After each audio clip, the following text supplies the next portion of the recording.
My name is Chloe Harper. I am 31 years old. For 3 years, my sister told everyone in our New York social circle that I had lost my mind. She told her millions of followers I was living in a toxic swamp and begged our parents to cut me off. They listened. They disowned me because I spent my life savings on a ruined estate in upstate New York instead of the Manhattan penthouse they demanded I buy. To them, I was the ultimate failure, a crazy woman playing in the dirt. Until I sold that exact ruined estate for $93 million. I kept the sale a secret. But 3 days later, my family kicked down the door to my office, holding a court order to take control of my life and every penny I had earned. Before I take you inside the room where I dismantled their fake empire, tell me in the comments where you are watching from right now. I always love seeing the different corners of the world our listeners are tuning in from. Hit like and subscribe if you have ever had to quietly outsmart people who underestimated you. The rain was hammering against the single-pane window of my cramped office in upstate New York. It was a Tuesday afternoon, and the small room smelled of old wood and black coffee. I was sitting at a scratched aluminum desk, reviewing soil remediation charts in my faded canvas work jacket. I did not hear the luxury SUVs pull into the gravel lot outside. The first warning I had was the sound of heavy footsteps on the wooden stairs. Then the door to my office flew open so violently the brass knob punched a hole straight through the cheap drywall. Marcus Sterling walked in first. Marcus was my brother-in-law, a venture capitalist who built his entire reputation on aggressive leverage and high-risk tech portfolios. He stood tall and imposing, wearing a custom-tailored Tom Ford suit that cost more than the rent of this entire building for a year. He paused in the doorway, brushing a microscopic speck of dust from his lapel. His dark eyes swept over my calloused hands, and the thick layer of mud caked onto my work boots with pure, unadulterated disgust. He looked at me not like a human being, but like a pest he had been hired to exterminate. My sister Madison followed closely behind him, clutching a designer handbag to her chest like a shield. Madison spent her days curating an illusion of untouchable wealth for her social media empire. Behind her stood my parents, Richard and Sylvia Harper. My father was a titan of Manhattan commercial real estate, a man who demanded absolute compliance from everyone in his orbit. My mother stepped into the room and immediately wrinkled her nose, pulling her cashmere coat tighter around her shoulders as if the very air in my office might infect her with poverty. They brought the cold, damp weather in with them, but the energy they carried was far more suffocating. It was a frantic, feral kind of desperation, hidden beneath layers of imported wool and expensive cologne. Marcus did not offer a greeting. He walked straight to my scratched metal desk and slammed a thick manila folder down onto the surface. The sound cracked like a gunshot in the small room. He leaned forward, planting his perfectly manicured hands on my desk. "You are sick, Chloe," he said, his voice dripping with condescension. "Living like a stray animal out in the woods for 3 years has completely deteriorated your mental state. We are a family and we cannot stand by and watch you destroy yourself any longer." I did not flinch. I did not raise my voice. I looked down at the manila folder. The bold black letters across the top of the document read, "Preliminary Petition for Conservatorship." It was a formal legal request filed in the state court demanding total control over my medical decisions and, more importantly, my financial assets. They were petitioning a judge to declare me mentally incompetent. Madison stepped forward perfectly on cue. She let out a jagged breath, forcing a single tear to roll down her carefully contoured cheek. Her performance was flawless, designed for a courtroom audience. "We just want to help you, Chloe," she whispered, her voice trembling with manufactured grief. "You are having delusions.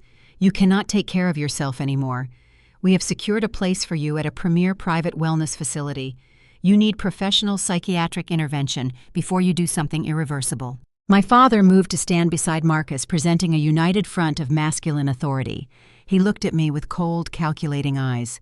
"Do not make this harder than it has to be, Chloe," he ordered.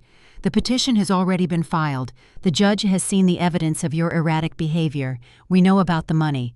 We know you somehow conned a corporate buyer into paying $93 million for that toxic sinkhole you bought. Tying up a sum of money like that, when you are clearly experiencing a psychological break, is a danger to yourself and to the Harper name." Sylvia chimed in from the doorway, her voice sharp and brittle. "We are stepping in to manage the funds for your own good, dear. It is the only responsible thing to do." I sat in my cheap office chair listening to them weave their web of extortion. The sheer audacity of their plan hung in the cold air of the room. They had thrown me out of the family 3 years ago because I refused to be a compliant prop in their real estate empire. They had actively tried to starve me out, warning contractors not to work with me, hoping the harsh winters would break my spirit. Now, the very moment they discovered I was sitting on a mountain of liquid capital, they rushed in with a legal weapon designed to strip me of my human rights. They wanted to lock me in a gilded psychiatric ward and seize control of my bank accounts under the guise of family concern. It was a brilliant, terrifying strategy.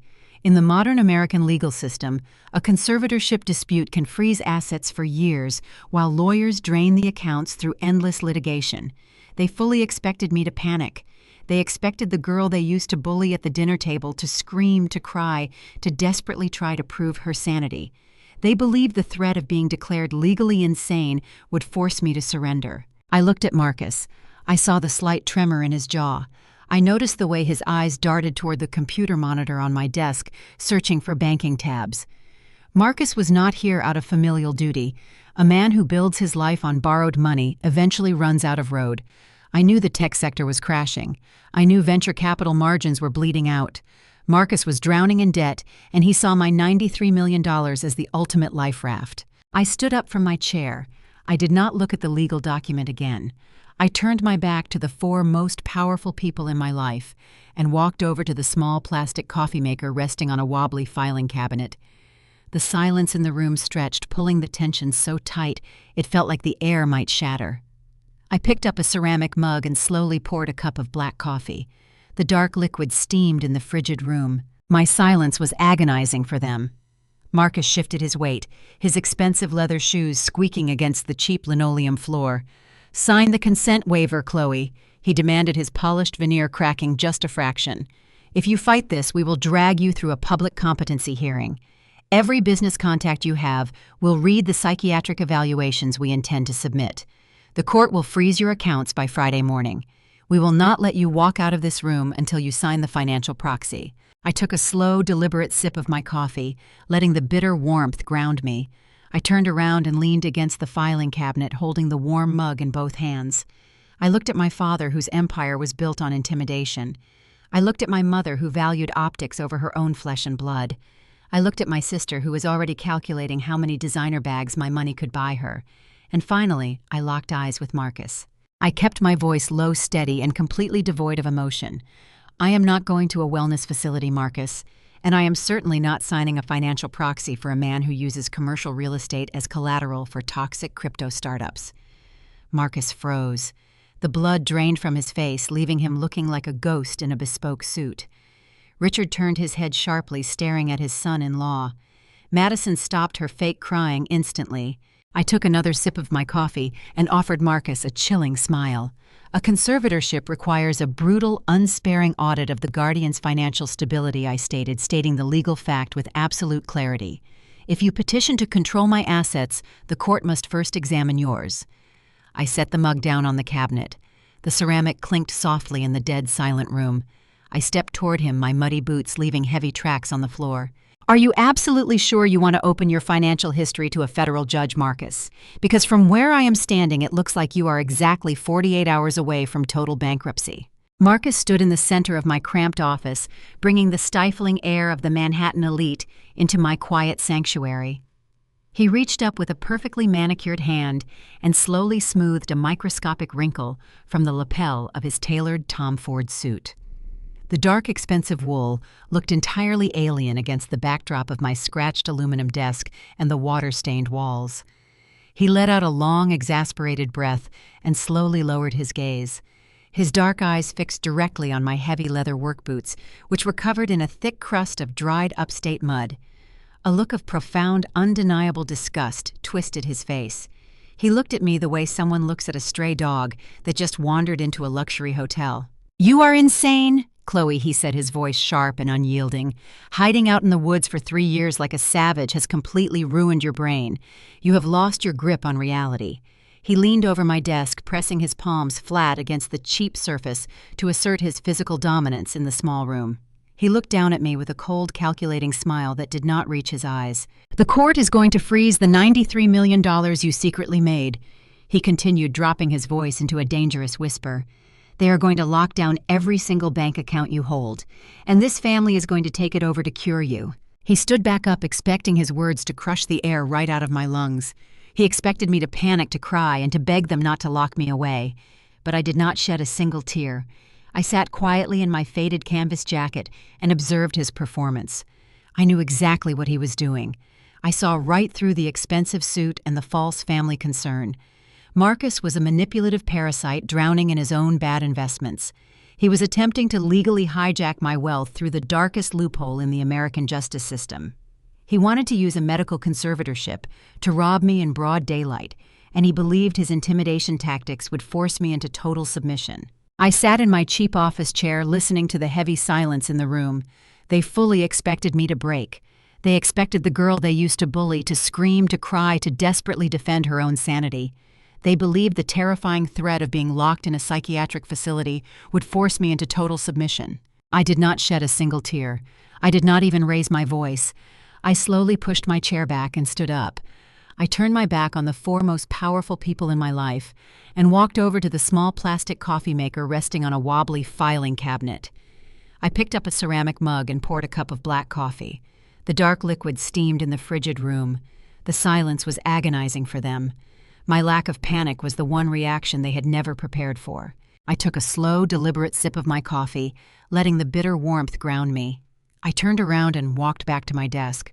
I looked down at the formal legal document demanding my financial surrender. Then I looked up and locked eyes with Marcus. I let a cold, knowing smile spread across my face. "Are you absolutely sure you want to open my financial records in front of a federal judge, Marcus?" The arrogant smirk instantly vanished from his face. The air in the room suddenly felt dangerously thin. "Before I reveal the exact document that destroyed his fake empire and left my family begging for mercy, I need to take you back 3 years. I need to show you the exact moment they threw me out into the freezing mud and why surviving that winter was the greatest advantage I ever had." 3 years ago, the air in the Manhattan Municipal Courthouse felt just as suffocating as my office does right now. The fluorescent lights hummed a flat, lifeless note over the crowded room. I sat in a hard plastic chair in the back row, wearing a stiff denim work jacket, clutching a cashier check for $200,000. It was every single penny I had earned since I was 18. I worked as a land restoration specialist, spending my days assessing soil erosion and timber health in the harsh upstate weather. I saved every paycheck and every bonus living in a cramped studio apartment while my peers spent their weekends at luxury retreats. My parents, Richard and Sylvia Harper, sat directly beside me. They ran one of the most elite commercial real estate firms in New York. They traded in sleek glass high-rises and pristine waterfront developments. They had a very specific vision for my life. They expected me to take my $200,000 and use it as a down payment on a trendy Manhattan penthouse they had handpicked for me. My mother Sylvia had spent the entire month sending me glossy brochures for modern lofts. They needed me to look the part of a wealthy real estate heiress so they could brag about me to their corporate investors at charity galas. They wanted a beautiful, compliant extension of their corporate brand. I did not want glass and steel. I wanted the raw earth. When the auctioneer called the parcel number for Blackwood Creek, a heavy, uncomfortable silence fell over the auction room. Developers had written off the estate decades ago. Located deep in upstate New York, it was considered a total financial liability. The property was a sprawling tract of overgrown ravines, deadfall, and a collapsed foundation rotting into the mud. Local contractors called it a toxic sinkhole. They joked that the cleanup alone would bankrupt a seasoned developer before the first bulldozer even arrived. Nobody raised a paddle. My father leaned back in his expensive chair, checking his platinum watch, completely dismissing the parcel. But I had walked the property line a month prior. I had seen the potential hiding beneath the overgrowth. I raised my paddle high in the air. The auctioneer slammed his wooden gavel down against the podium. Sold. The sharp crack echoed through the sterile room. My mother gasped loudly, her manicured hand flying to her chest in genuine horror. She looked at me as if I had just committed a violent crime. Several prominent Manhattan developers sitting in the rows ahead of us turned around to stare. The Harper family name was strictly synonymous with market dominance and luxury. I had just publicly associated our pristine brand with a worthless pile of garbage. My father turned to me, his face flushing a deep, angry red. He did not care about my years of hard work or my vision for the land. He only cared that his industry peers were watching his daughter make a humiliating public mistake. He grabbed my arm, his grip tight and punishing. He leaned in close, hissing at me through gritted teeth so the investors nearby would not hear him shout. He demanded to know what the hell I was thinking. He told me I was a complete financial embarrassment to the family legacy and that I had just flushed my entire future down the drain. I did not shrink under his anger. I did not apologize. I stood up, pulled my arm from his aggressive grip, and walked straight down the center aisle to the clerk desk. I pushed my life savings across the scuffed counter. The clerk looked at me like I was throwing my life away.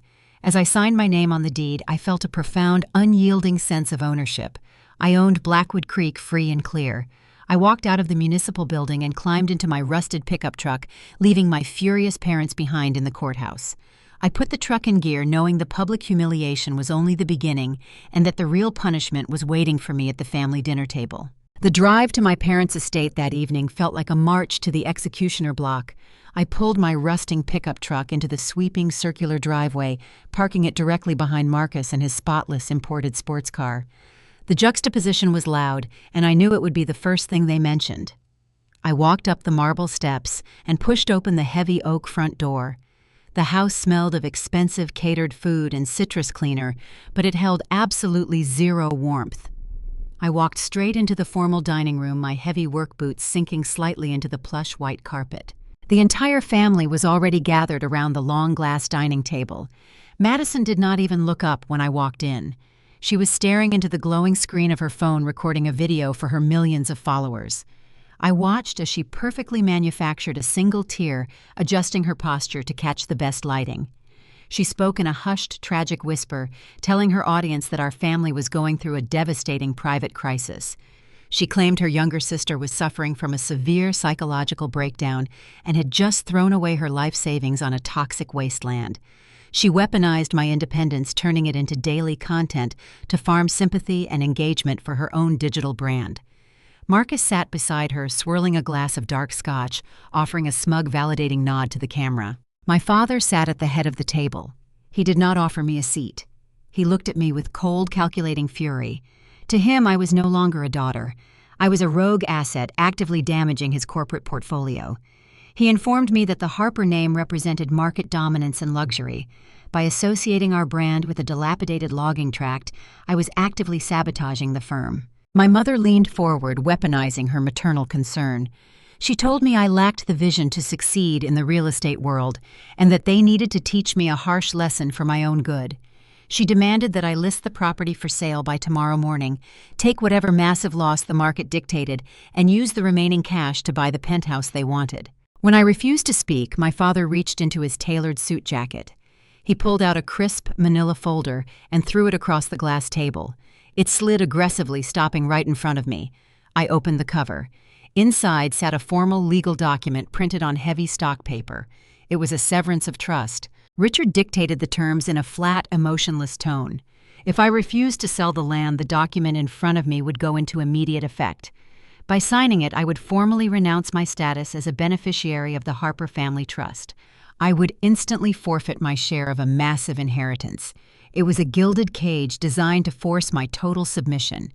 To keep their money, I would have to spend the rest of my life smiling at their corporate events, nodding at the arrogant jokes Marcus made, and letting them dictate the terms of my existence. I chose the dirt. I did not raise my voice. Crying was a currency my mother used to win arguments, and I refused to give her the satisfaction of seeing me break. I reached into my canvas jacket, pulled out a cheap plastic pen, and turned to the final page of the document. I signed my full name on the beneficiary renunciation line. The ink flowed smooth and dark. I closed the folder and pushed it back toward the center of the table. My father stared at the closed folder, a muscle twitching in his jaw. He had expected the threat of poverty to force my submission. He expected me to beg. I stood up from the table, reached into my pocket, and pulled out my heavy brass house key. I placed it gently on top of the manila folder. The sound of the metal hitting the paper echoed in the quiet dining room, sealing the end of my place in their world. I turned around and walked out the front door into the freezing winter night, knowing the real war for my survival was just beginning. My father finally lost the last shred of his manufactured composure. He slammed his fist down onto the dining table, rattling the fine china and crystal wine glasses. The Harper name represents the gleaming glass towers of Manhattan. He roared, his voice echoing off the high ceilings. It does not represent a toxic mud pit. If you want to roll around in the dirt, you can do it without my money and without my name. Get out of my house. I expected me to flinch. He expected the sheer force of his anger to finally break my spirit and force me to apologize. I did not give him the satisfaction of a single tear. I picked up a cheap plastic pen from my pocket and opened the manila folder. Without a second of hesitation, I signed my full name on the beneficiary renunciation line. The ink flowed smooth and dark, erasing my claim to a massive family inheritance in a matter of seconds. I closed the folder and pushed it back across the glass table. I reached into my canvas jacket, pulled out my heavy brass house key, and dropped it directly onto the polished wood. The metal clattered loudly, serving as the final sound of my departure. I turned my back on my furious parents and my smirking sister and walked straight out the heavy oak front door. The artificial warmth of the estate vanished the second the door clicked shut behind me. I stepped out into a brutal upstate snowstorm. The freezing wind whipped against my face, but it felt like absolute freedom. I climbed into the freezing cab of my beat-up pickup truck, turned the ignition, and listened to the engine whine in protest. I put the truck in gear and drove away into the dark, snowy night, leaving their fake empire completely behind me. The first night at Blackwood Creek stripped away any lingering illusions I held about my independence. I moved my few remaining bags into an abandoned hunting cabin sitting on the edge of the property line. The rotting wooden structure offered a roof, but it held the brutal upstate New York winter chill like a meat locker. I woke up shivering violently before dawn. The air inside the cabin was so cold, my breath formed thick white clouds in the darkness. The ancient propane heater in the corner had completely died in the middle of the night, leaving me entirely exposed to the plunging temperatures. Survival here required constant physical motion. If I stopped moving, the cold would settle deep into my joints and paralyze me. I peeled myself out of my heavy sleeping bag and pulled on stiff, freezing denim. I laced up my leather work boots, my fingers clumsy and numb in the frigid air. The environment tested my resolve every single hour. Nature did not care that I had sacrificed a massive inheritance to be here. The forest demanded respect through brutal physical labor. I stepped out of the rotting cabin and faced the freezing wind whipping off the frozen creek. Without a working heater, my only option to survive the plunging temperatures was a rusted cast-iron wood stove sitting in the center of the cabin. But I had no dry firewood and no money to hire a delivery service. I grabbed a heavy steel handsaw from the bed of my pickup truck and hiked into the dense tree line. I found a massive fallen oak tree, its branches choked by invasive vines. I spent the next 6 hours locked in a grueling rhythm of manual labor. I swung the heavy saw back and forth, driving the jagged metal teeth through the frozen hardwood.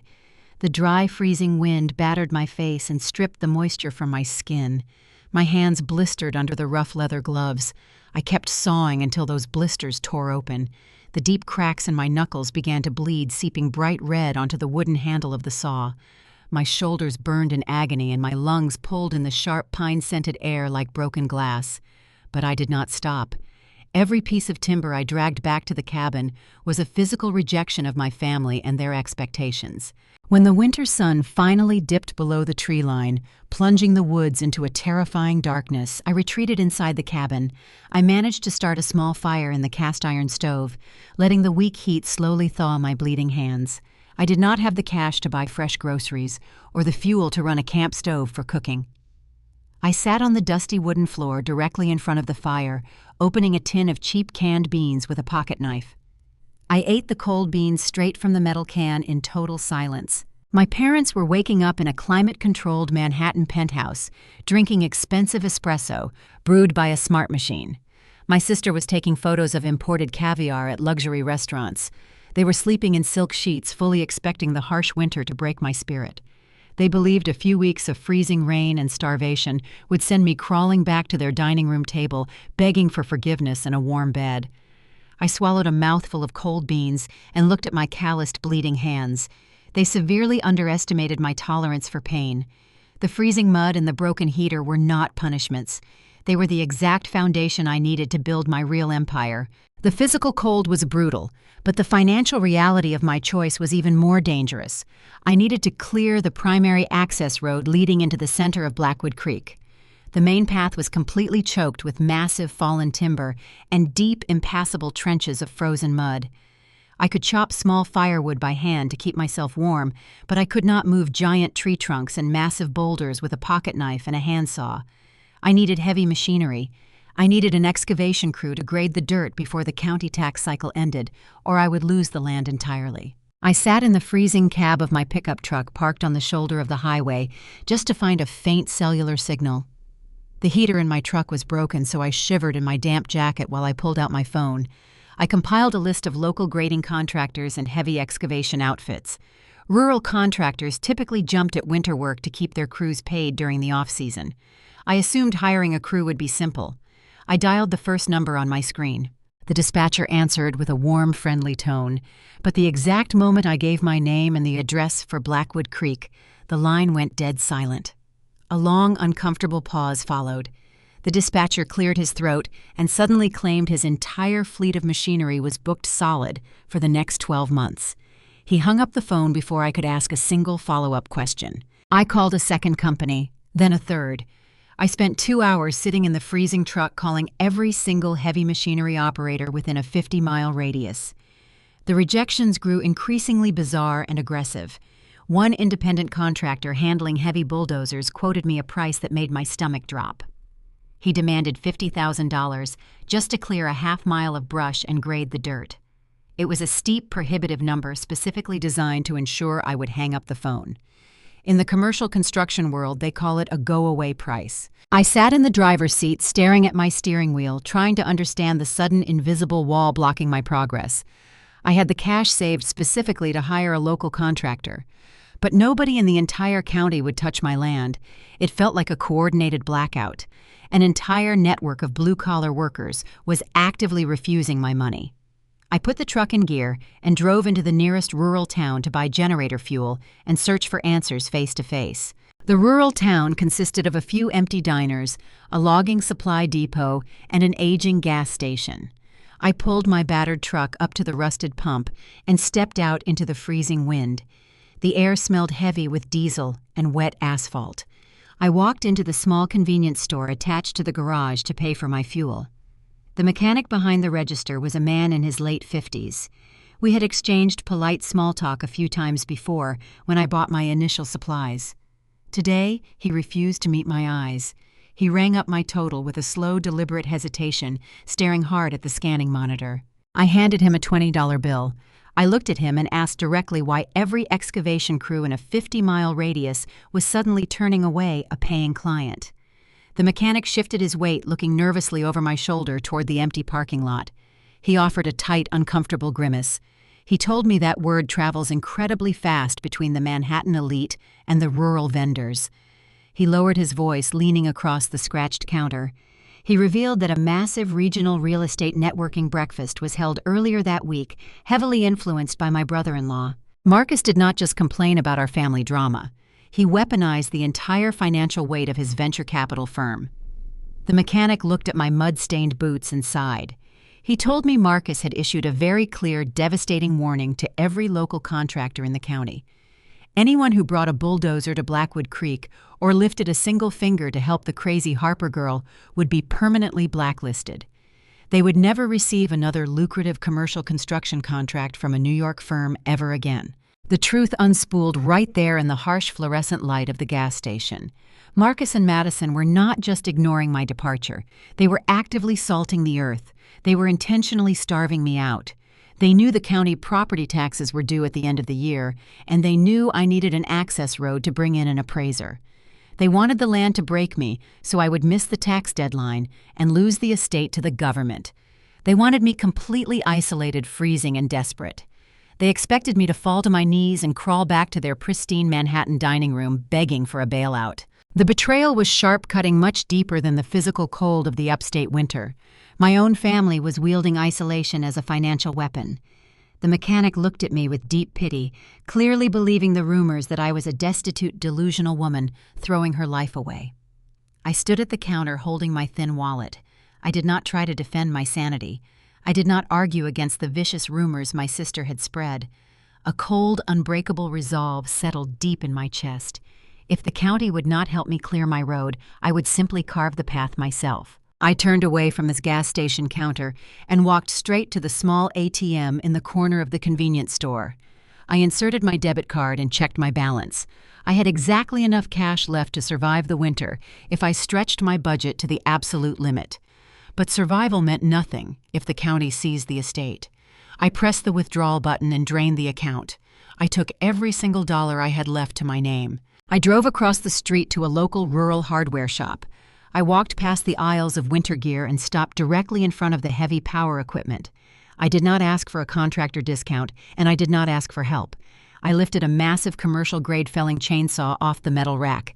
I added protective Kevlar chaps, a hard hat equipped with a steel mesh visor, and a gallon of thick chain oil to my pile.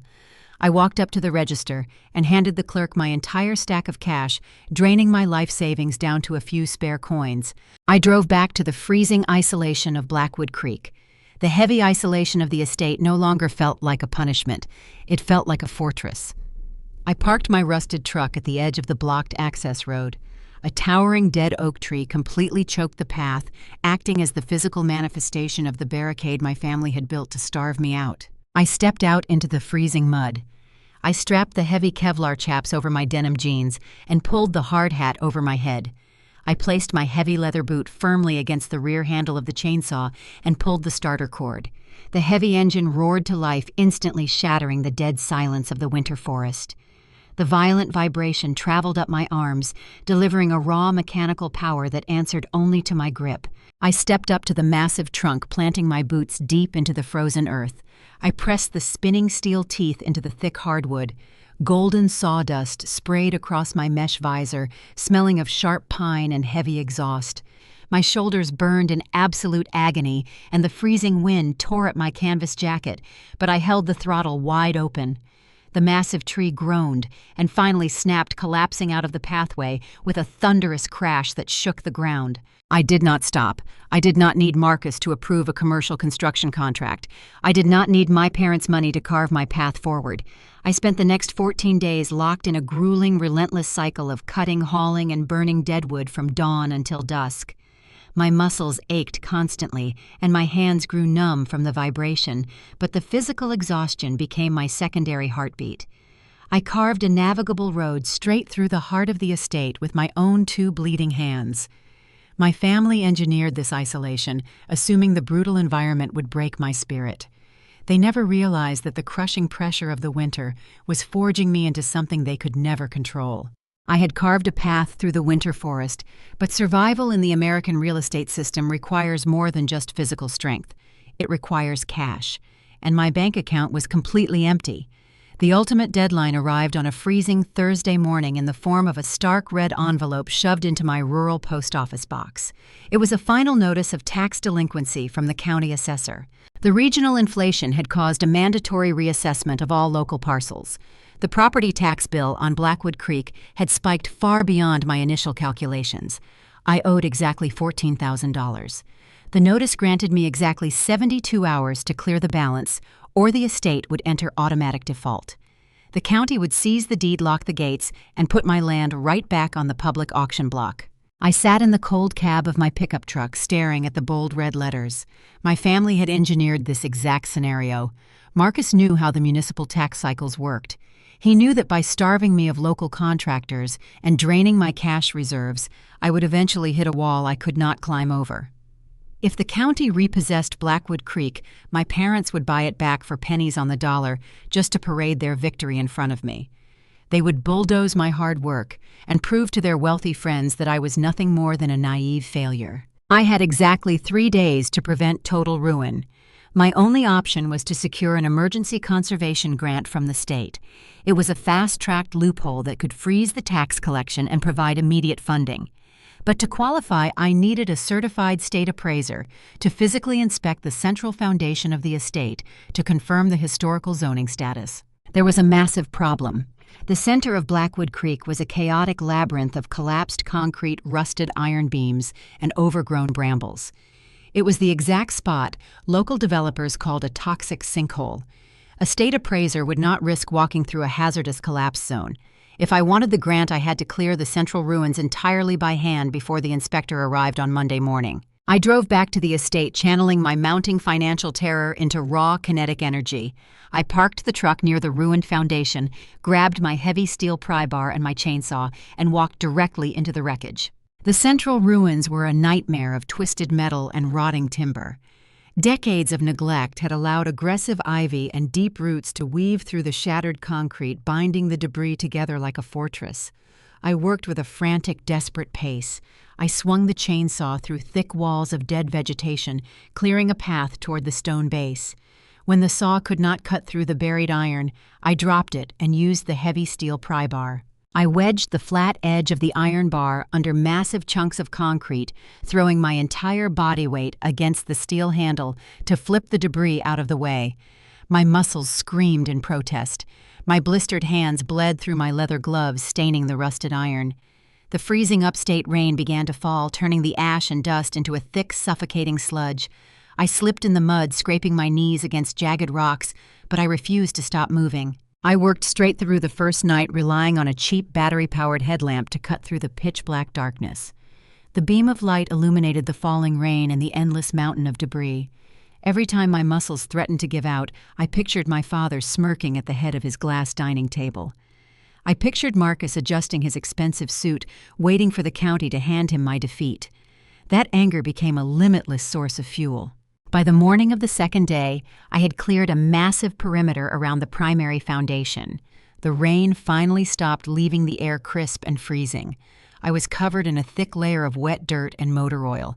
My body was completely exhausted, operating on pure adrenaline and bitter resolve.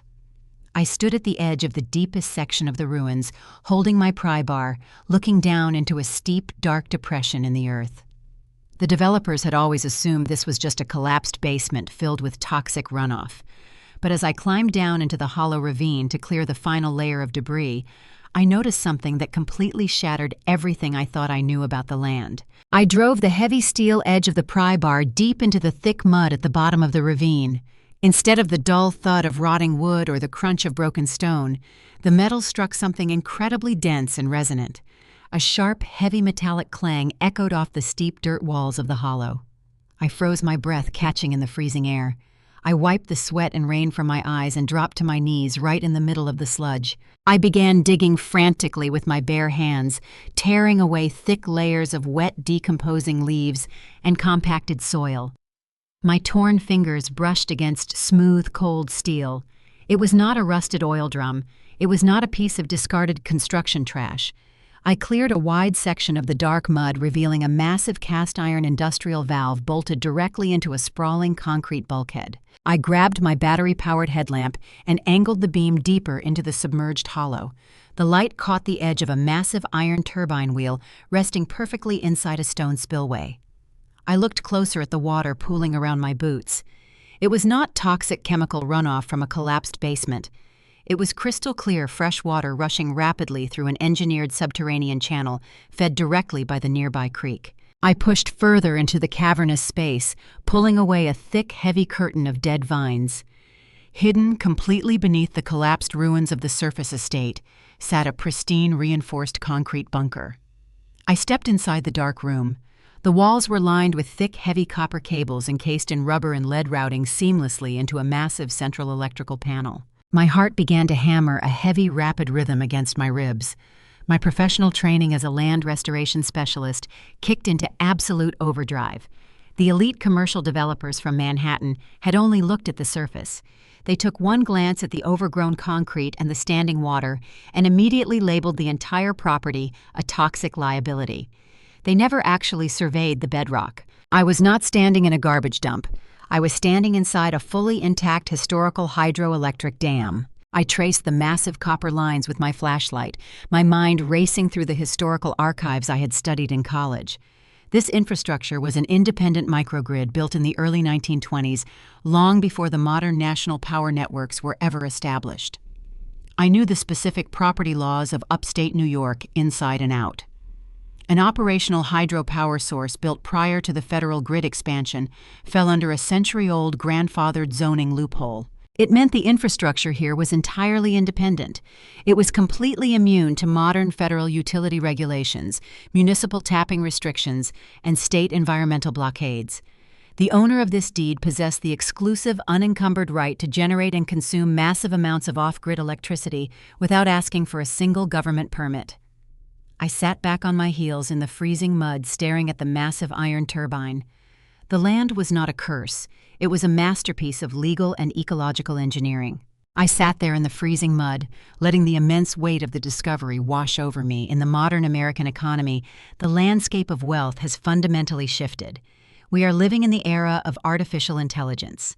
Right now, massive global tech conglomerates are locked in a ruthless arms race to build enormous data centers to train their digital models. But those massive server farms require a staggering, terrifying amount of electricity to operate. The national power grid is completely overloaded. State and federal regulations make building new commercial energy infrastructure a bureaucratic nightmare that takes decades to navigate. Silicon Valley does not have decades. They are bleeding capital, and they are absolutely desperate for independent, sustainable power sources. They are quietly scouring the country, relying on satellite imaging and deep-level thermal scans to hunt for private land with off-grid energy capabilities. And I was sitting directly on top of a fully intact, grandfathered hydroelectric microgrid. Because of the century-old zoning protections, the infrastructure could generate massive amounts of clean, unregulated power, completely invisible to federal watchdogs and state environmental blockades. If a tech giant bought this land, they could bypass years of municipal red tape and start building a billion-dollar data center immediately. I did not own a ruined farm. I did not own a toxic sinkhole. I was holding the absolute holy grail of the modern tech industry.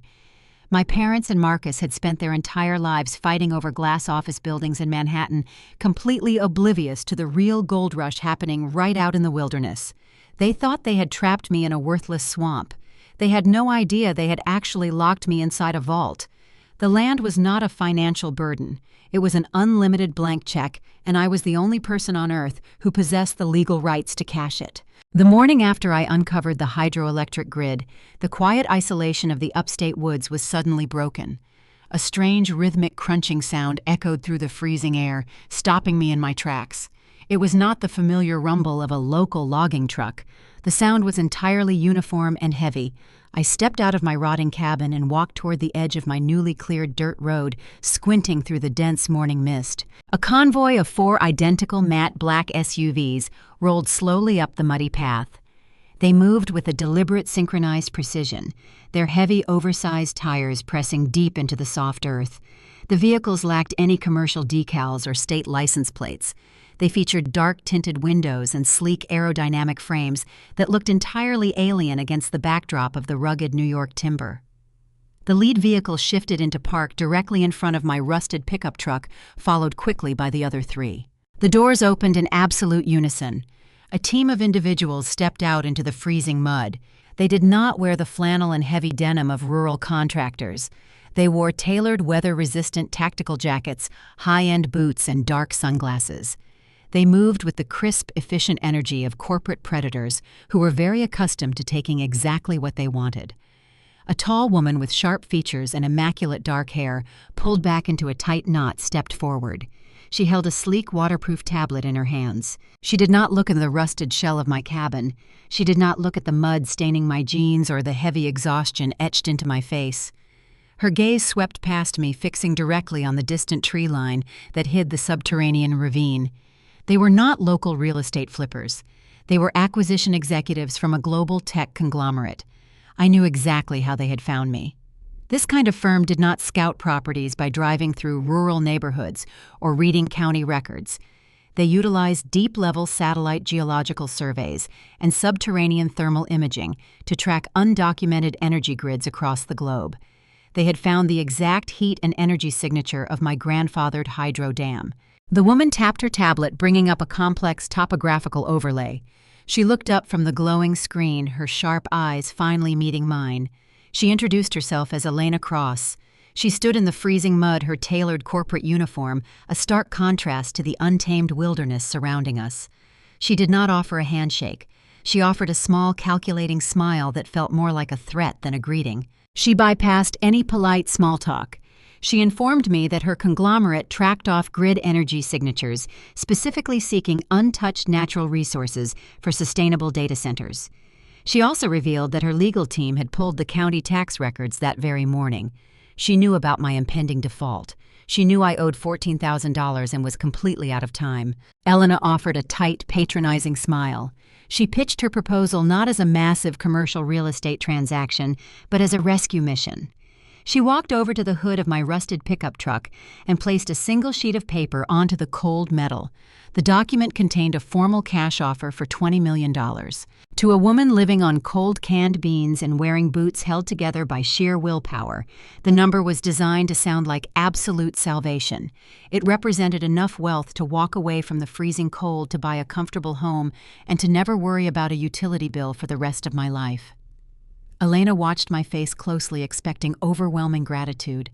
She expected me to snatch the pen from her hands, fall to my knees, and sign away my sanctuary without a second thought. She looked at me like I was a desperate amateur begging for a corporate lifeline. I did not reach for the pen. I did not even look at the $20 million figure twice. I simply turned my back on the corporate executives and walked into my freezing cabin. Elena followed me inside, stepping cautiously over the rotting floorboards. I walked over to a chipped wooden table in the center of the room and pulled out a heavy steel lockbox. I unlocked the metal clasp and extracted a thick stack of yellowed historical deeds alongside a highly detailed geological survey map. I spread the fragile documents across the chipped wood, completely covering her lowball offer. The negotiation instantly shifted from a corporate rescue mission into a high-stakes chess match. I pointed to the topographical overlay outlining the boundaries of the subterranean hydroelectric grid. I looked Elena directly in the eyes and dismantled her entire strategy. I told her I knew exactly how modern American energy law worked. I broke down the brutal reality of the tech sector. If her conglomerate attempted to build their billion-dollar artificial intelligence data center on any other standard commercial parcel, they would spend the next 5 years drowning in municipal diversion permits, federal environmental reviews, and local grid dependency blockades. Every single day of bureaucratic delay would cost their firm millions of dollars in lost market dominance. They were bleeding capital waiting for power. My specific deed bypassed the federal government entirely. I pointed to the century-old zoning loophole highlighted on the historical documents. The grandfathered rights granted the owner exclusive, unregulated access to the microgrid. It was an ecological and legal monopoly that allowed them to plug in their servers and start training their digital models immediately without asking a single politician for permission. I kept my voice perfectly flat and stripped of all emotion. I looked across the chipped wooden table and told her that $20 million was an absolute insult. The true value of the infrastructure was exactly $93 million. A junior associate standing near the doorway actually scoffed, shifting uncomfortably in his expensive coat. He opened his mouth to call the figure absurd. Elena raised a single finger, silencing him instantly. The patronizing smile vanished from her face, replaced by a cold, calculating respect. She realized I was not a desperate amateur begging for a lifeline. I was a historic land specialist holding the exact key they needed to win the tech war. I laid out my final, non-negotiable conditions. The transaction required an ironclad structure of total anonymity. I demanded the immediate formation of a blind trust and a series of strict non-disclosure agreements. The purchasing entity would buy the land from a generic holding company named Blackwood LLC. I wanted my personal name completely erased from the county transaction records before the tax deadline expired on Friday. Elena listened in total silence. She looked at the historical deeds and then looked at my calloused, bleeding hands resting on the table. She recognized that the physical labor I poured into the dirt was matched only by my unyielding grip on its worth. She pulled out her waterproof tablet and tapped the screen. She agreed to the $93 million valuation without another word.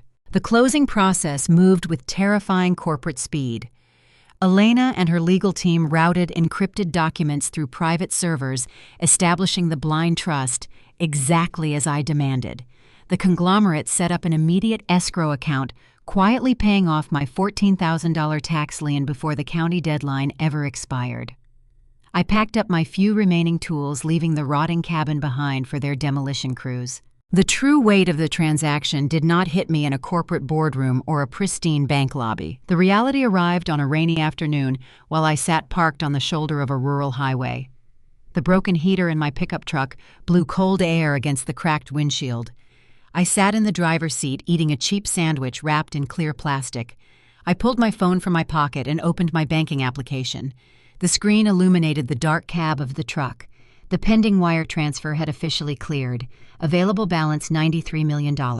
I stared at the 9 digits. The commas looked surreal, anchoring a sum of wealth that absolutely defied comprehension. I had traded 3 years of freezing rain, bleeding hands, and total family betrayal for a fortune that eclipsed my parents' entire commercial real estate empire. I finished my cheap sandwich in absolute silence, listening to the rain tap against the rusted metal roof of my truck. I did not drive to a luxury dealership in Manhattan to purchase an imported sports car. I did not call a real estate agent to tour penthouses in the city. I put the truck in gear and drove to a local farm supply outfitter. I walked down the quiet aisles, selected a premium pair of insulated waterproof leather work boots, and paid with cash. The stiff, unyielding leather felt like armor protecting the foundation I had just built. Next, I drove an hour south to a quiet, unassuming suburb located far outside the toxic social circles of my family. I leased a modest second-floor office space situated above a quiet corner bakery. The room featured cheap drywall, a simple scratched aluminum desk, and a single-pane window overlooking a gray parking lot. It was a space designed for strategy and absolute silence, not for showing off. I needed a highly secure location to plan my next move because I knew the peace of my anonymity was a very fragile illusion. A real estate transaction nearing $100 million generates an undeniable gravitational pull, and I needed to be perfectly positioned for the exact moment the shockwave finally hit Manhattan. I sat at the scratched aluminum desk in my quiet second-floor office, drinking a cup of bitter black coffee. I firmly believed the blind trust and the strict non-disclosure agreements had built an impenetrable fortress around my new wealth. I thought I had successfully erased my name from the transaction entirely. But in the modern American financial system, absolute secrecy is an incredibly fragile illusion. Moving nearly $100 million through corporate banking channels creates massive, undeniable ripples. I opened my laptop to check the morning market reports. I navigated to the digital front page of the Wall Street Journal. My stomach instantly dropped. There was a blind item featured directly in the commercial real estate section. The journalist did not mention my personal name or the specific county coordinates of Blackwood Creek. But the highly specific details they published were unmistakable. The article described a massive confidential acquisition in upstate New York, where a global tech conglomerate secured a grandfathered hydroelectric microgrid for a sustainable data center. The journalist estimated the anonymous cash transaction to be nearing 9 figures. The puzzle pieces clicked together with terrifying speed in my mind. A clerk working in the county tax office must have noticed the sudden wire transfer clearing my $14,000 debt just hours before the default deadline. That county clerk whispered to a local title officer, who mentioned it to a commercial broker, and the gossip inevitably reached the desk of a financial journalist. The blind trust protected my name on paper, but the geographic and ecological markers painted a glaring neon target directly on my land. I did not have to wait long to understand how incredibly dangerous this leak truly was. Later that afternoon, my cell phone vibrated violently against the aluminum desk. The caller ID flashed with my sister Madison. For 3 years, she had maintained a punishing digital silence, using my absence to play the tragic victim for her millions of followers. She had not called me once when I was freezing in a rotting cabin. Now she was calling me back to back. I let the phone ring until it diverted to voicemail. A few minutes later, an audio message notification chimed in the quiet office. I pressed play, expecting to hear a condescending demand or a passive-aggressive insult. Instead, the voice echoing from the small speaker sounded jagged and frantic. The polished influencer cadence was completely gone, replaced by raw, unhinged panic. Madison was crying hysterically. She spoke in rapid, breathless sentences, unraveling a financial catastrophe that was striking our family with the force of a localized earthquake. Marcus had completely destroyed the Harper empire. Marcus always operated under the arrogant assumption that the market would infinitely forgive his reckless borrowing. He built his entire venture capital career on high-risk portfolios, projecting the image of a financial genius while playing with other people's money. Behind closed doors, without my parents fully understanding the staggering depth of his exposure, Marcus had heavily over-leveraged his firm. He poured millions of borrowed dollars into a highly volatile tech startup. When that startup abruptly filed for bankruptcy earlier in the week, the lenders issued an immediate margin call. Madison choked on a loud sob as she explained the most devastating detail of the collapse. Marcus had not just risked his own venture capital funds. He had convinced my father Richard to let him use the Harper family flagship commercial tower in Manhattan as collateral to secure those toxic loans. When Marcus defaulted, the bank officially called the massive debt due. My parents were facing total corporate bankruptcy by the end of the week. The gleaming glass tower, the absolute crown jewel of my father and his professional legacy, was plunging into immediate foreclosure. Their corporate accounts were frozen tight. The pristine social reputation they had spent decades building was shattering in real time. Madison pleaded with me to pick up the phone, claiming the family was losing everything, and they needed to figure out a survival strategy together. The audio message ended with a sharp click, leaving my modest office in profound silence. I sat at my desk processing the sheer scale of their ruin. The people who threw me into the freezing mud, who laughed at my poverty and actively tried to starve me out of the county, were now watching their own glass towers shatter. The absolute hubris of their artificial empire had finally caught up to them. They built a massive house of cards on borrowed capital, judging my dirt boots while standing on a foundation of toxic debt. A cold, quiet satisfaction settled deep in my chest. I did not feel the urge to call them back. I did not feel the instinct to rush to their rescue. I had spent 3 years learning how to survive the freezing rain by myself. They would have to learn how to weather their own storm. But the frantic voicemail from my sister took on an entirely different and sinister context when I looked back at the Wall Street Journal article glowing on my laptop screen.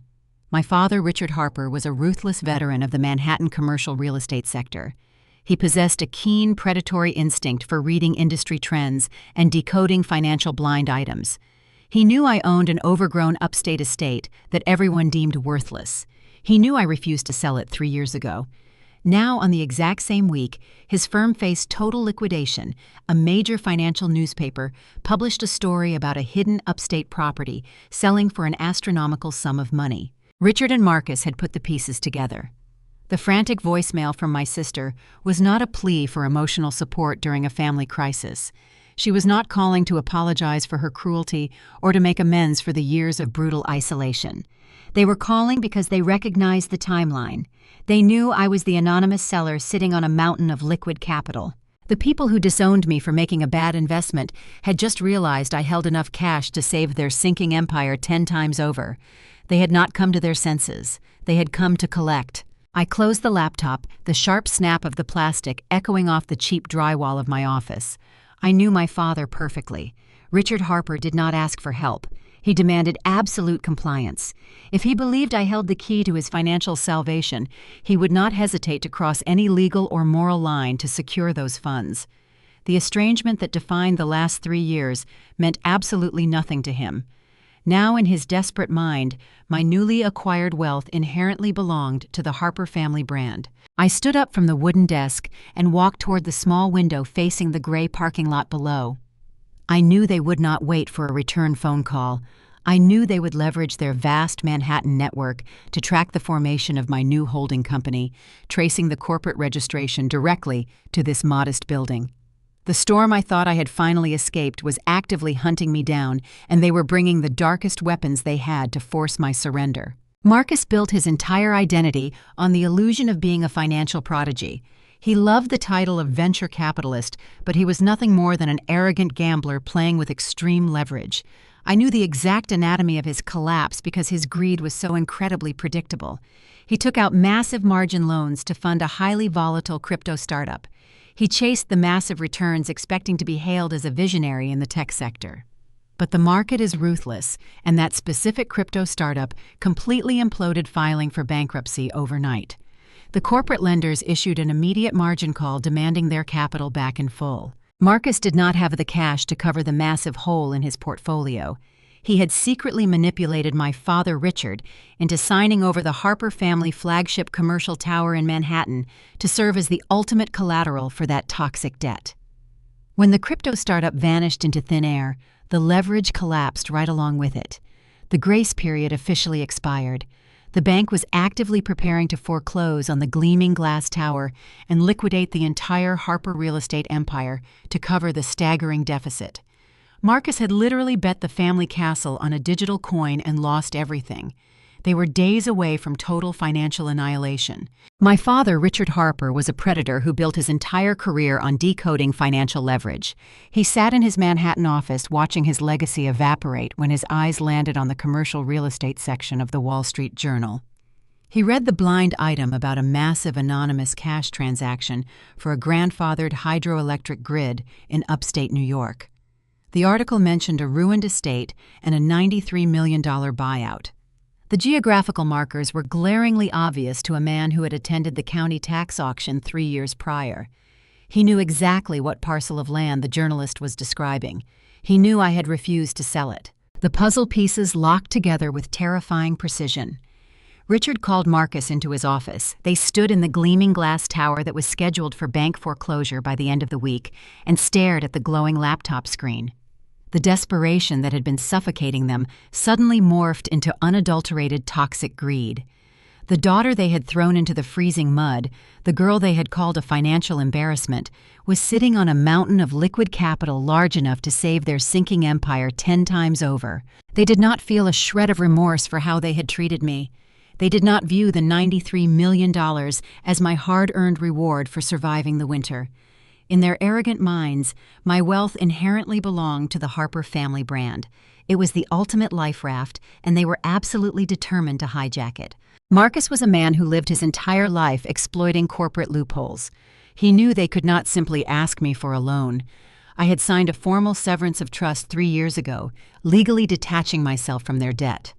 So Marcus devised a strategy so deeply sinister it could only come from a desperate venture capitalist. He told my father they did not need my permission to take the money. They just needed to take away my legal right to say no. They pulled up the social media accounts belonging to my sister Madison. For 3 years, she had been broadcasting fabricated stories about my mental instability to farm sympathy from her followers. Marcus realized they could weaponize those exact videos as digital evidence. They drafted a plan to file an emergency petition for a medical and financial conservatorship.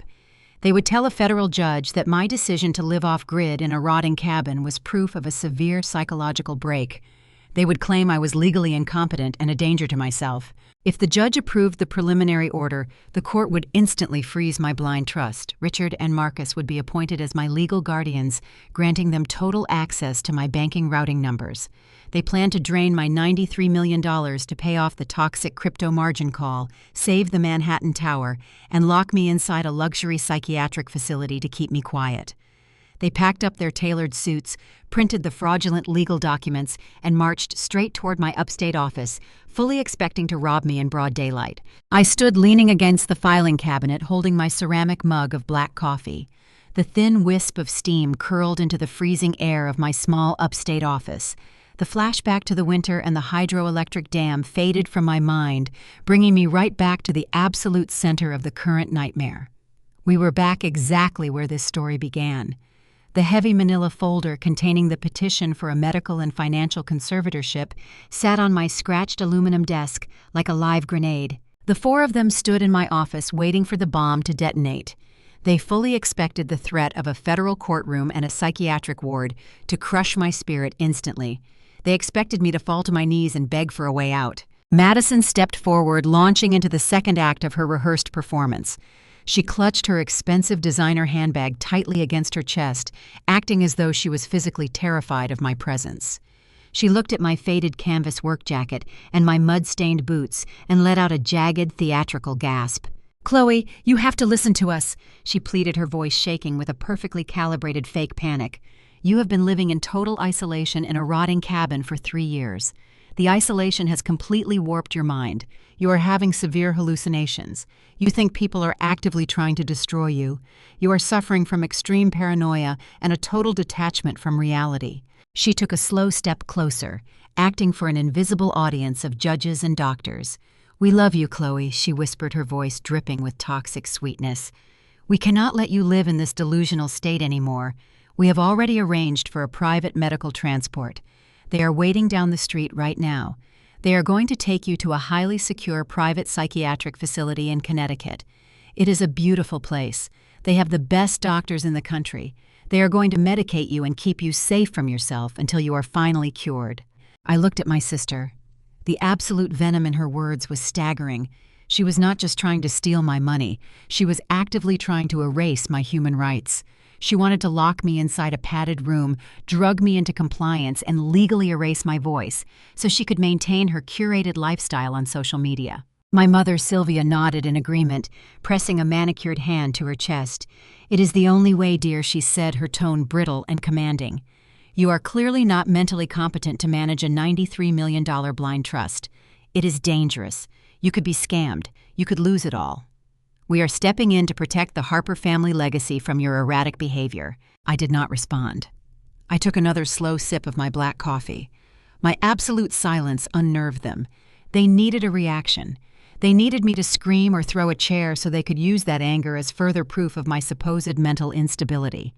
When I refused to give them the emotional breakdown they desperately wanted, Marcus completely lost his patience. He pushed past Madison and stepped right up to my aluminum desk. The polished veneer of the concerned brother-in-law instantly evaporated. The arrogant, desperate venture capitalist finally revealed his true face. He slammed his hand flat against the manila folder. "Let me explain exactly how this is going to work, Chloe," he growled, his voice dropping into a harsh, demanding register. "If you refuse to get in that medical transport car today, my corporate lawyers will file this exact petition with a federal judge in exactly 1 hour. The judge will look at the photos of your rotting cabin. They will look at the sworn affidavits from your own parents claiming you are legally insane. And they will issue an emergency injunction immediately." He leaned closer, his expensive cologne mixing with the smell of old wood and damp drywall in my office. "Do you know what an emergency injunction does?" he asked, a cruel smirk spreading across his face. "It freezes everything. The court will lock down the Blackwood LLC blind trust before the banks even close today. You will not be able to access a single dollar of that $93 million. Your debit cards will decline. You will not be able to hire a defense attorney." He crossed his arms over his tailored Tom Ford suit, completely reveling in the psychological warfare. "We will drag you through endless depositions. We will force you to undergo court-mandated psychological evaluations by doctors we pay for. We will bury you in so much bureaucratic red tape you will spend the next 5 years trapped in a courtroom while my lawyers legally drain your accounts to cover the litigation fees. We will destroy your life, Chloe. We will leave you with absolutely nothing." The violent legal threat hung heavily in the cold room. He was describing the darkest, most terrifying weapon in the American justice system. Conservatorship abuse is a very real nightmare designed to strip a human being of their autonomy and hand their entire net worth over to a legally appointed guardian. Marcus had weaponized the law to perform a daylight robbery. But Marcus was a man who preferred a quick settlement over a long, drawn-out war. He was drowning in toxic crypto debt, and his Manhattan office building was scheduled for foreclosure by the end of the week. He did not actually have 5 years to wait for a court to hand him my money. He needed cash right now. He needed a massive injection of liquid capital today. He reached inside the breast pocket of his tailored suit jacket and pulled out a second crisp piece of paper. He laid it gently on the desk, right next to the conservatorship petition. He smoothed out the edges of the paper with his perfectly manicured fingers. "However," he said, his voice suddenly shifting into a smooth, transactional tone, "we are reasonable people. We are your family.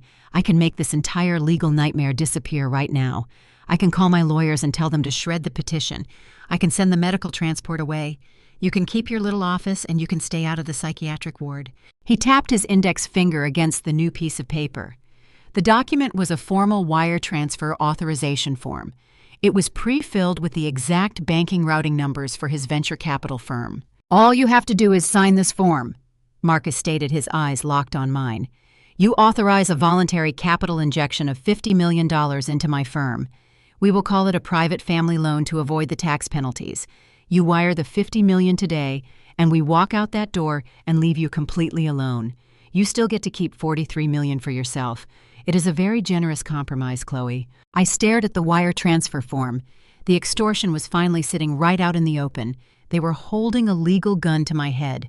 Pay a $50 million ransom or lose my freedom, my sanity, and every single penny I had bled for in the upstate timber. They believed they had me completely cornered. They believed the sheer terror of being locked in a medical facility would force me to pick up a pen and sign away the majority of my wealth to save the man who actively tried to destroy me. Madison stopped clutching her designer bag and offered a smug, triumphant smile. She already believed the money was secured.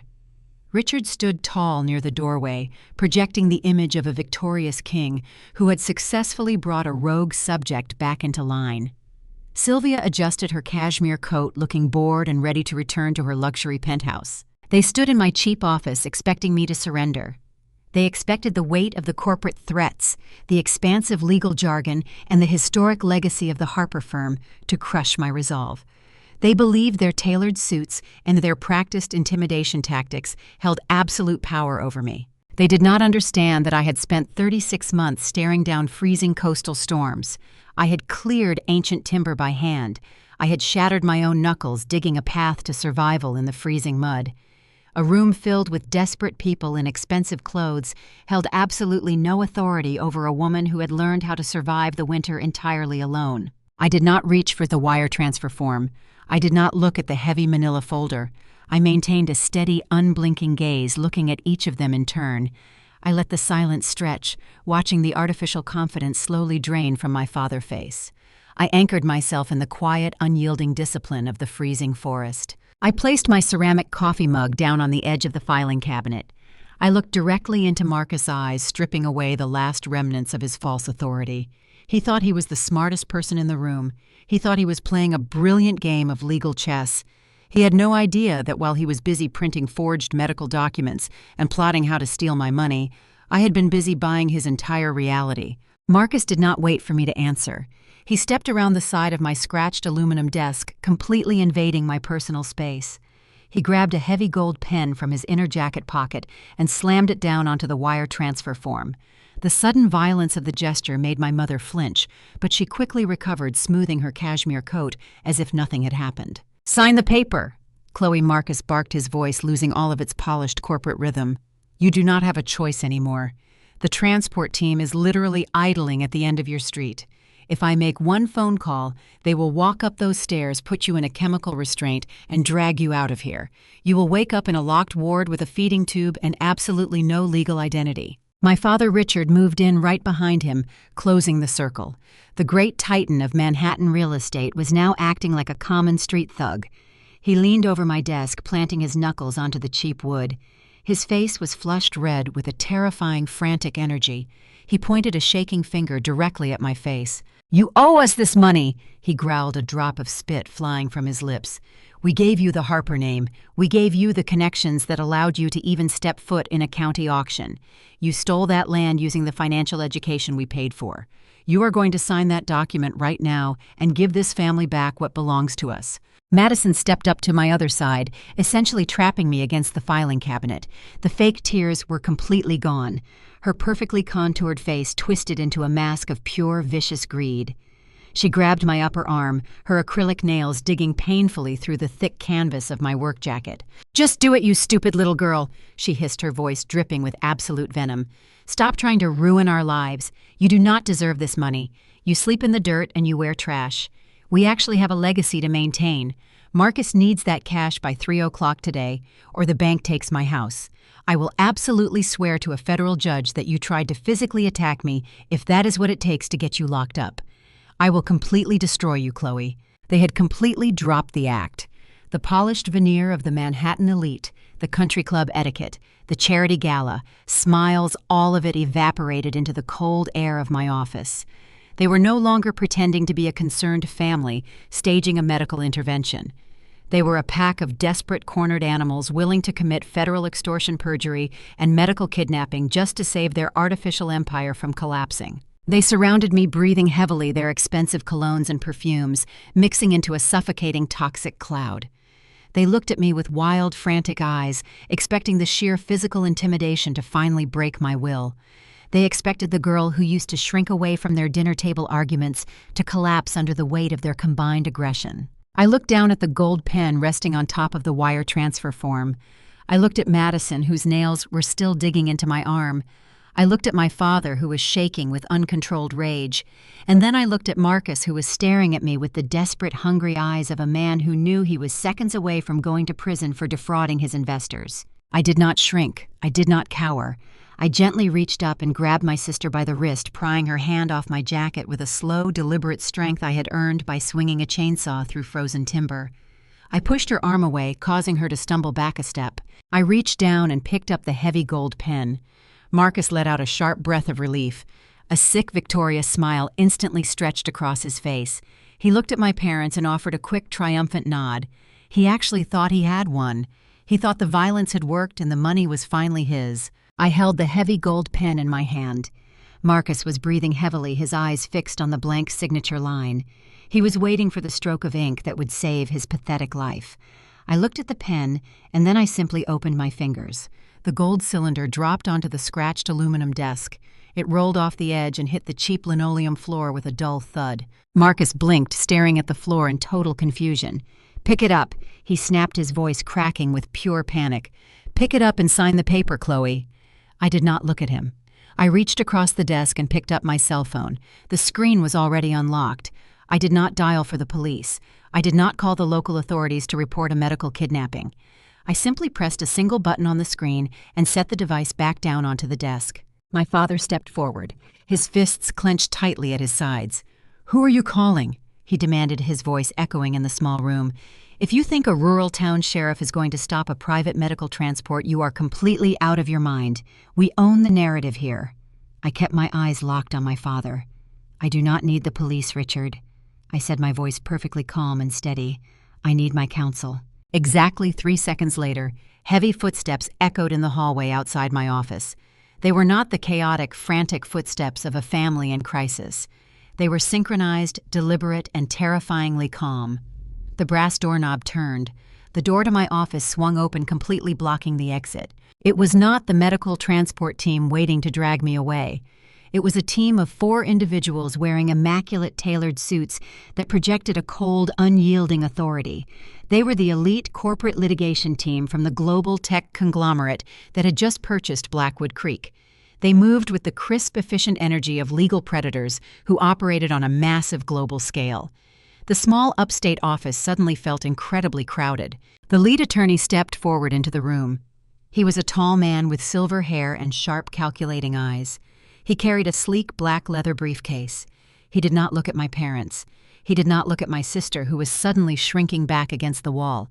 His gaze locked instantly onto Marcus, the arrogant venture capitalist persona. Marcus had been projecting evaporated the second he recognized the sheer legal firepower standing in the doorway. These were not local real estate attorneys you could bully in a county courthouse. These were the kind of ruthless corporate litigators who dismantled entire multinational corporations before lunch. The dynamic in the room shifted with the force of a physical blow. My family was suddenly entirely out of their depth. The lead attorney stepped right up to my scratched aluminum desk. He did not say a single word to my father or acknowledge my mother. He simply unlatched his black leather briefcase and pulled out a thick, professionally bound document. He dropped it directly on top of the fraudulent conservatorship petition and the blank wire transfer form. The heavy thud echoed in the dead, silent room. I looked at Marcus and finally broke the silence. "Do you really think a global tech conglomerate wires $93 million into a blind trust without conducting absolute due diligence?" Marcus stared at the bound document, his breathing suddenly becoming shallow and rapid. I kept my voice perfectly flat, explaining the cold reality of high-stakes corporate acquisitions. When you sign a contract of that magnitude, the purchasing entity requires absolute legal certainty. They cannot risk a family member coming out of the woodwork years later, claiming the seller was mentally unfit to sign the deed. They required a comprehensive clinical psychiatric evaluation before they ever transferred a single dollar. I pointed to the thick document on the desk. "I spent 2 full days last week with a board-certified forensic psychiatrist chosen entirely by their legal department," I stated. "The document resting under your hand is a flawless clinical assessment. I have been evaluated on a molecular level, Marcus. I am perfectly sane, perfectly competent, and entirely in control of my faculties. The color completely drained from my sister Madison's face. The fake narrative she had been spinning on social media for 3 years was instantly vaporized by a single certified medical document. The lead attorney finally spoke, his voice cold and clinical. He looked directly at Marcus and dismantled his entire life in a matter of seconds. He informed my brother-in-law that threatening to submit a fabricated medical petition to a federal judge in a deliberate attempt to force a $50 million wire transfer across state banking lines was not a simple family dispute. It was the textbook definition of interstate wire fraud and criminal extortion. These were not civil matters that could be settled quietly with a non-disclosure agreement. These were severe federal felonies. They carried mandatory minimum prison sentences. The attorney turned his sharp gaze toward Madison. He calmly informed her that if she stepped into a courtroom and testified to my supposed insanity to help her husband steal my money, she would be immediately indicted for perjury and conspiracy to commit extortion. The threat of a locked psychiatric ward evaporated into thin air. The trap I had patiently set was now completely closed.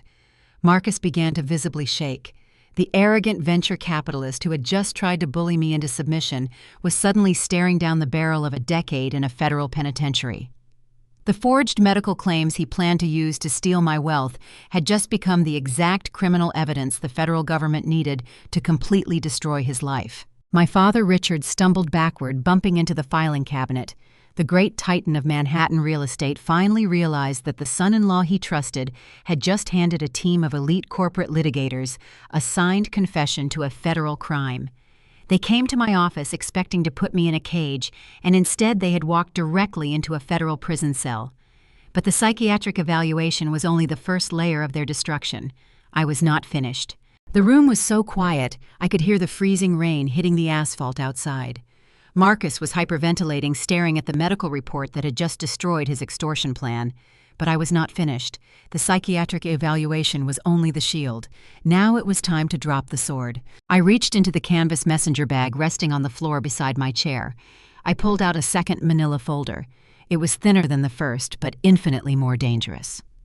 I placed it gently onto the scratched aluminum desk, right next to the wire transfer form Marcus had tried to force me to sign. My father looked at the unmarked folder. The arrogant king of Manhattan real estate was now a terrified old man. He reached out with a trembling hand and flipped open the cover. The document inside did not have a medical letterhead. It bore the stark, unyielding formatting of a commercial banking notice. The bold header read, "Notice of Assignment of Debt." Richard scanned the opening paragraphs, his brow furrowing in deep confusion.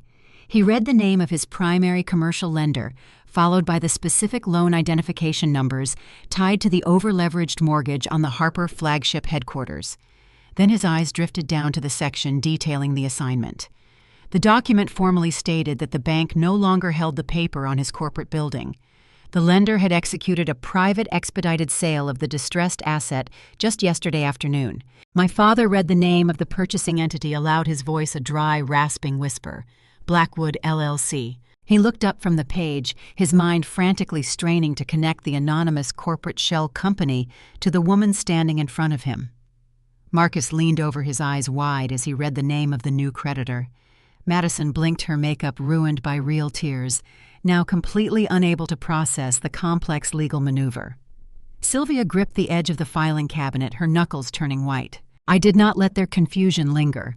I looked at the men who had ordered me to sell my sanctuary at a massive loss and starved me out in the freezing winter. I am Blackwood LLC.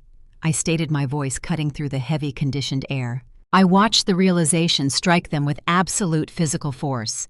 Marcus slumped backward against the wall, his jaw slack, finally understanding the catastrophic scale of his failure. He had built his entire career navigating high-risk financial instruments, fancying himself a master of leverage. Yet he never anticipated a cash-rich entity sweeping in overnight to purchase his toxic debt directly from a terrified bank. He realized he was not negotiating with a vulnerable victim. He was standing in the office of his new owner. I kept my tone perfectly steady, outlining the cold reality of their situation. I explained that I did not just hire a legal team to beat their extortion attempt. In the 3 days since the $93 million cleared, I used a fraction of my new wealth to buy their commercial mortgage outright. I informed them that their bank was absolutely thrilled to offload the non-performing loan, eager to wash their hands of the failing Harper firm. "You spent the morning plotting how to legally kidnap me to steal my wealth," I said, stepping closer to the desk. "While you were forging medical documents and printing wire transfer forms, I was quietly purchasing your debt. I am your sole undisputed creditor.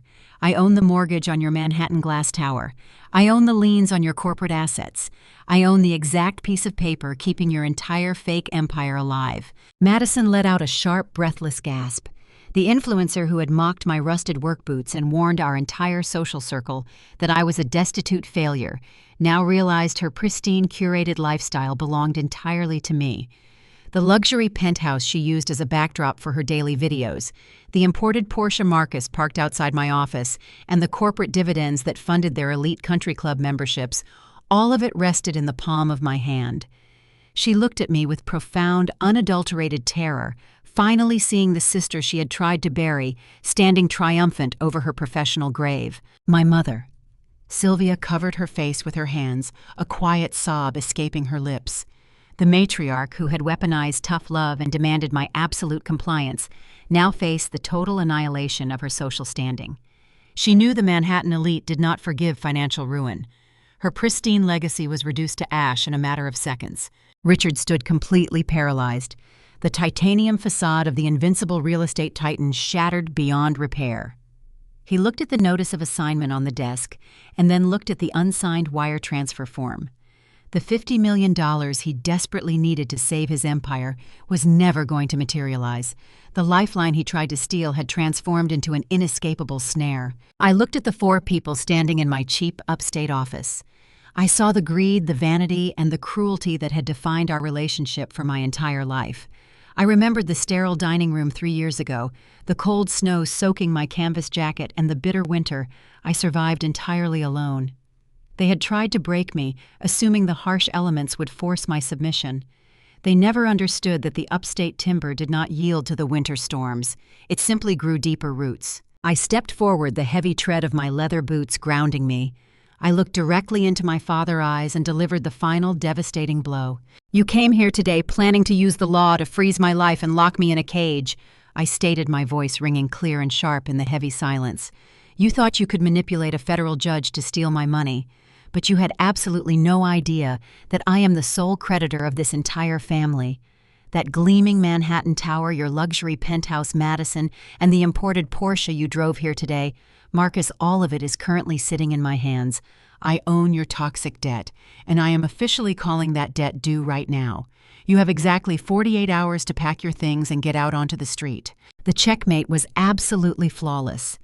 Marcus staggered backward as if he had been physically struck by an invisible force. His knees completely buckled, and he collapsed into the cheap plastic waiting chair by the door. The tailored Tom Ford suit suddenly looked like a cheap costume on a broken, terrified man. He buried his face in his trembling hands, unable to formulate a single excuse. He knew the corporate lawyers standing in the room were going to hand his forged documents directly to federal prosecutors. He was going to prison, and he did not have a single dollar left to his name to hire a defense attorney. Madison completely shattered. The curated influencer persona died right there on the cheap linoleum floor. She dropped her expensive designer handbag and let out a raw, guttural scream. She fell to her knees, sobbing hysterically, begging Marcus to tell her it was a lie. She grabbed his arm, shaking him violently, demanding that he fix the situation, but Marcus just stared blankly at the wall. The reality finally crushed her. Her luxury cars, her Manhattan penthouse, and her pristine digital life were completely gone. She was going to wake up tomorrow with absolutely nothing. My father, Richard, stood entirely frozen. The great titan of Manhattan real estate was completely paralyzed by the sheer magnitude of his defeat. His mouth opened, but no sound came out. The arrogant demands, the paternal condescension, and the terrifying legal threats were reduced to absolute dead silence. He was a man accustomed to dictating the terms of reality, suddenly forced to acknowledge that he possessed zero leverage. He had tried to play a game of ruthless corporate chess with a daughter who learned how to survive in the wilderness, and he had lost the entire board. They had walked into my office expecting to strip me of my wealth and my human rights. Now they were leaving with absolutely nothing. They were completely bankrupt, stripped of their fake social standing and facing federal indictments. I stood behind my scratched aluminum desk, watching the architects of my pain dismantle their own dignity. I looked at the wreckage of the Harper family, and I felt no pity. I felt only a profound, unyielding peace. I did not need to raise my voice or call local security. The lead corporate attorney simply walked over to the door and pulled it open wide. He instructed my family to leave the premises immediately or face criminal trespassing charges. They did not argue. They did not try to beg one last time. They walked out of my small upstate office in absolute silence, their heads bowed, completely stripped of their false arrogance. The door clicked shut, sealing them out of my life forever. The 48-hour deadline arrived and passed without a single legal challenge. Richard Harper did not have the capital to fight the assignment of debt. My holding company officially foreclosed on the Manhattan flagship tower. I authorized my legal team to sell the massive glass building to a rival commercial firm at a steep discount, completely wiping the Harper name from the New York skyline.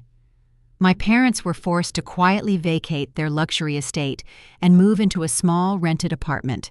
They were entirely shunned by the elite social circles they had sacrificed their own daughter to impress. Marcus faced a much harsher reality. The federal prosecutors moved with terrifying speed, using the forged medical documents he brought into my office as the absolute foundation for a massive criminal indictment. He was officially charged with interstate wire fraud and attempted extortion, facing a mandatory minimum sentence in a federal penitentiary. The arrogant venture capitalist who thought he could use the law to lock me in a cage was now staring at the walls of a very real federal prison cell. Madison lost the luxury penthouse and the imported sports cars to immediate bank repossessions. The pristine lifestyle influencer brand she spent years building died overnight, replaced by a deafening digital silence. The people who tried to destroy me were now forced to live the exact life of poverty they had always mocked. I did not return to Manhattan to watch the Harper family empire officially crumble. I left the corporate lawyers to handle the ashes of my father's legacy while I drove deep into the remote mountains of the Pacific Northwest. I used a portion of the $93 million to purchase 10,000 acres of untouched old-growth forest. I did not buy the land to build a data center or a luxury commercial resort. I bought the massive estate to place it under an ironclad conservation trust, ensuring no developer would ever touch a single tree. I stood on a high ridge, breathing in the sharp scent of damp pine needles and cold mountain mist. The towering evergreens stretched endlessly toward the gray sky, forming a natural, quiet fortress that made the glass skyscrapers of New York look incredibly small and entirely fragile. Modern society measures human worth in corporate leverage and curated digital lives. People like my father and Marcus spend their entire existence chasing an artificial illusion of power, building massive artificial empires on foundations of toxic debt. They spend their days terrified of losing a status that was never truly real. My family tried to destroy me to protect their pristine image. They drove me into the freezing wilderness, expecting the brutal isolation to break my mind and force my surrender. They tried to bury me deep at the bottom of the freezing mud just to keep their expensive tailored suits perfectly clean. But they completely misunderstood the fundamental laws of nature and survival. They forgot that the dark freezing mud is never the end of the story. It is the exact place where the strongest roots finally begin to grow. We all face our own versions of the freezing winter. Sometimes the coldest storms do not come from the weather, but from the very people who are supposed to keep us warm. Toxic family dynamics can feel like a heavy anchor designed to pull you under, and breaking free from those suffocating expectations requires a terrifying amount of courage. I had to walk away from everything I knew to finally find my peace and build my own foundation in the quiet woods. But my journey is just one example of survival, and I know many of you are fighting similar battles behind closed doors. Now I want to listen to your voice. I want you to share how you navigated the difficult path of overcoming toxicity within your own family. Tell me how you found the strength to set hard boundaries, to walk away from the manipulation, and to protect your own mental health. Drop your experiences in the comments section below. Let us build a safe space for those who have learned how to grow roots in the most difficult soil. Your journey is incredibly valid, and your courage might be the exact inspiration someone else needs to finally walk away from the cold and start building a life on their own terms.